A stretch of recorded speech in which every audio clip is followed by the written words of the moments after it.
আসসালামু আলাইকুম। Welcome to GM take pro. আরও একটি নতুন টিউটোরিয়ালে আপনাদের সবাইকে স্বাগতম।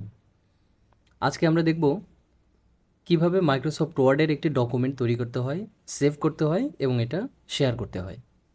আমরা দুইভাবে আমাদের ডকুমেন্ট তৈরি এবং সেভ করতে পারি। একটি হচ্ছে সফটওয়্যার ওপেন করে, আর একটা হচ্ছে সফটওয়্যার ওপেন না করেই। যেহেতু আমরা মাইক্রোসফট কর্পোরেশনের উইন্ডোজ ব্যবহার করি এবং মাইক্রোসফট ওয়ার্ডও মাইক্রোসফট কর্পোরেশনের একটি সফটওয়্যার, তাই এটি একটি শর্টকাট হিসেবে দেয়া থাকে। তো আপনারা যে কোনো জায়গায় ডেস্কটপে বা যে কোনো জায়গায় যদি রাইট বাটন ক্লিক করেন, এখানে নিউ একটা অপশন পাবেন। নিউয়ে গেলে আপনারা আরেকটি পুল ডাউন মেনু পাবেন।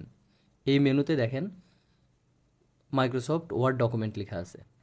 আমরা এখানে ক্লিক করলেই একটা ডিফল্ট ডকুমেন্ট তৈরি হবে এবং এখানে রিনেম করার অপশন থাকবে। আপনি আপনার ডকুমেন্টটা যে নামে তৈরি করতে চান সেই নামটা এখানে দিয়ে দিবেন। ধরেন আমি দিলাম জিএম সিভি। এবার যদি আমি বাইরে ক্লিক করি তাহলে জিএম সিভি নামে আমার একটি ডকুমেন্ট তৈরি হয়ে গেল। এবার যদি আমি এটাতে ডাবল ক্লিক করি তাহলে আমাদের সফটওয়্যারটা ওপেন হবে। তো যেহেতু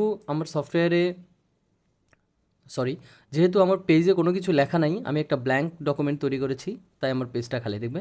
এখন চাইলে আমি আমার প্রয়োজনীয় বিষয়বস্তু এখানে লিখতে পারি। এটা হচ্ছে প্রথম পদ্ধতি একটা ডকুমেন্ট তৈরি করার। আর দ্বিতীয় পদ্ধতি হচ্ছে প্রথমে আমাদের সফটওয়্যারটা ওপেন করতে হবে। আমি ওপেন করি, এই তো আমার সফটওয়্যারটা ওপেন হয়ে গেছে। এবার আমার একটা জাস্ট সফটওয়্যারটা ওপেন হয়েছে কিন্তু কোনো ডকুমেন্ট ক্রিয়েট হয়নি বা আমি কোনো ডকুমেন্ট সেভ করিনি। এখন যদি আমি একটা ডকুমেন্ট সেভ করতে চাই তাহলে আমাকে যেতে হবে ফাইলে, ফাইল থেকে সেভ।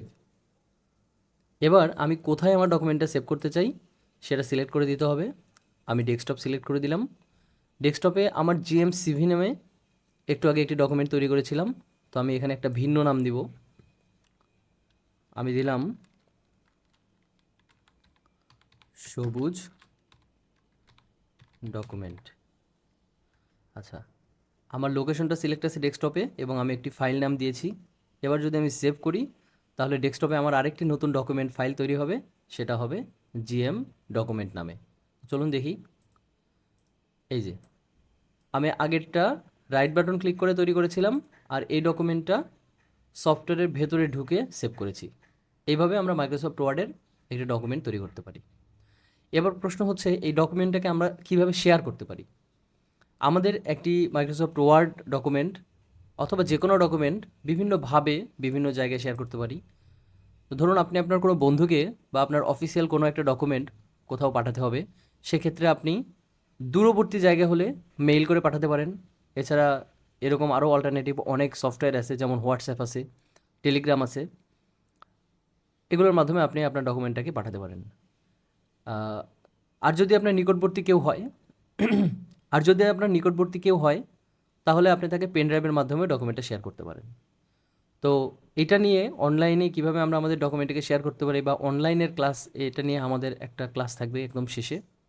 আপনারা সেটা দেখলেই এটা জানতে পারবেন। তো কিভাবে একটা ডকুমেন্ট বিভিন্ন জায়গায় ইমেল করতে হয় বা হোয়াটসঅ্যাপের মাধ্যমে শেয়ার করতে হয়, এটা নিয়ে আমাদের আরেকটা ভিডিও আছে, সেটা দেখলে আপনারা জানতে পারবেন। সে পর্যন্ত সবাই ভালো থাকুন, সুস্থ থাকুন। আল্লাহ হাফেজ। আজ এখানেই। সবাই সুস্থ থাকুন, ভালো থাকুন। আল্লাহ হাফেজ।